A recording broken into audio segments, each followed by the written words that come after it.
చిన్న చిన్న పరమాణువుల నుండి పెద్ద పెద్ద నక్షత్రాలు, గెలాక్సీల వరకు ఈ మొత్తం విశ్వాన్ని మన కంటికి కనిపించని 4 ఫోర్సులు అంటే 4 శక్తులు నడిపిస్తున్నాయి. చెట్టు నుండి ఒక ఆకురాలి కింద పడడం నుండి విశ్వంలో నక్షత్రాలు పేలడం వరకు ఈ యూనివర్స్లో జరిగే ప్రతి పని ఈ 4 ఫోర్సుల మీద ఆధారపడే జరుగుతుంది.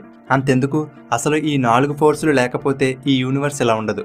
మరి ఇలా ఈ యూనివర్స్ మొత్తాన్ని నడిపిస్తున్న ఆ ఫండమెంటల్ ఫోర్సెస్ ఏంటి, ఎలా పనిచేస్తాయి, ఆ 4 ఫోర్సులు ఈ యూనివర్స్ మొత్తాన్ని ఎలా రూల్ చేస్తున్నాయి అనేది ఈ వీడియోలో తెలుసుకుందాం.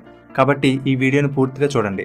ఈ యూనివర్స్ని నడిపిస్తున్న ఈ 4 ఫోర్సులను ఫండమెంటల్ ఫోర్సెస్ అని అంటారు. అవేంటంటే gravitational force, electromagnetic force, strong nuclear force, week nuclear force.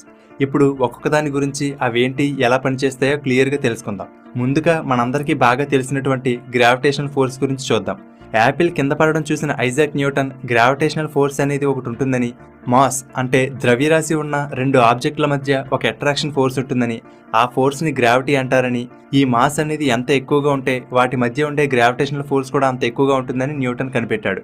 తరువాతి కాలంలో ఐన్స్టీన్ ఏం చెప్పారంటే ఈ విశ్వం మొత్తం స్పేస్ టైం ఫ్యాబ్రిక్తో నిండి ఉంటుందని, దానిలో ఎక్కడైతే మాస్ ఉన్న ఆబ్జెక్ట్ ఉంటుందో అక్కడ ఆ స్పేస్ టైం బెండ్ అయ్యి కర్వ్ ఏర్పడుతుందని చెప్పారు.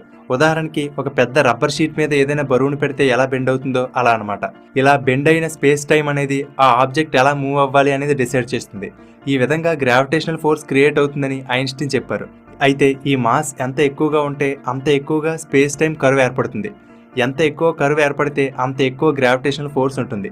ఇలా ఈ గ్రావిటీ అనేది మాస్ పెరిగే కొద్దీ పెరుగుతుంది, అలాగే దూరం పెరిగే కొద్దీ తగ్గుతుంది.